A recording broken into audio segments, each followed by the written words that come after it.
nandito lang ako sa bahay, guys. Kanina kasi natulog ako ng natulog.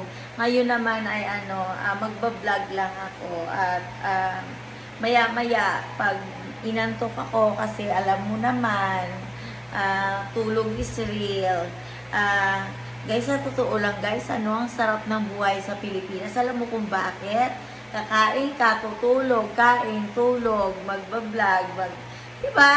Astig, no? Simple lang ang buhay. Ngumiti ka na lang.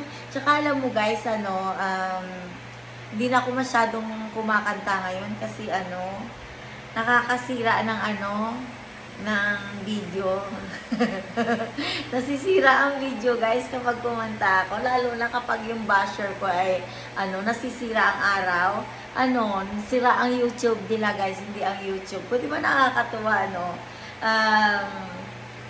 alam mo, ang sarap ng buhay talaga sa Pilipinas, guys. Ngayon ko lang talaga kaya pala yung mga, alam mo yun, yung mga lasinggero sa kanto, yung umiinom, pero makikita mo na next day okay na naman sila pagising nila.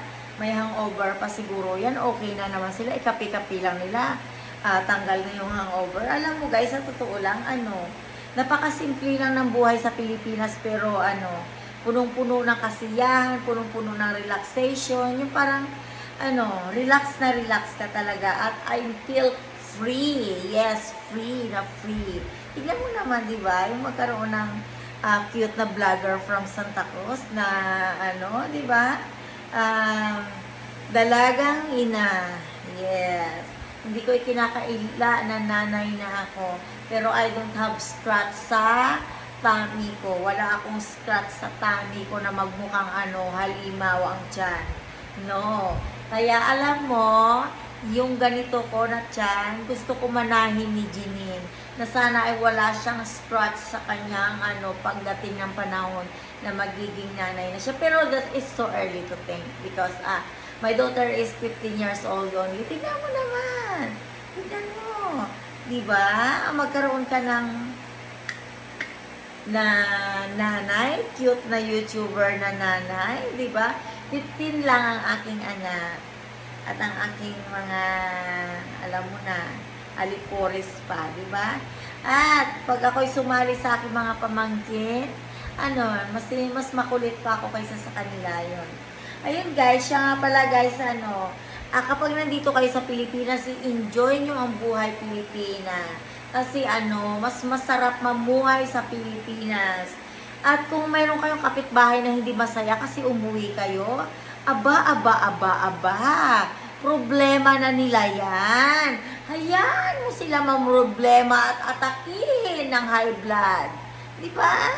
Sino ba mamamatay sa high blood at sino bang ngingiwi ang bunganga, kakangawa-ngawa? Di ba? Ayun guys, alam mo may karma din yan. Kaya just forget and forgive. Yeah. Ang importante guys ay ang buhay mo masaya ka, kontento ka kung anong gusto mong gawin sa buhay mo. Just go. Run. Win. Go, fight, win. Diba? Ayun yun guys, nag-cheer up lang ako. At sini-cheer up ko lang kayo para makalimutan nyo yung mga problema nyo. Gayahin nyo yung mga tambay sa kanto. Diba? Iinom yan sila, tatagay sila. Mag-music, sasayaw yan, akala mo talaga ay walang problema sa mundo. Alam mo, kapag natatawa ako. Kasi yung kapitbahay namin, grabe, nalalaglag na yung short sayaw-sayaw niya, nakakabaluktot niya ng sayaw. Wala, tuloy ang ligaya, di ba? Ganun lang guys, ganun lang dapat ang buhay. Simple lang, yun. Putulin ko na kasi makati ang lalamunan ko. Bye-bye.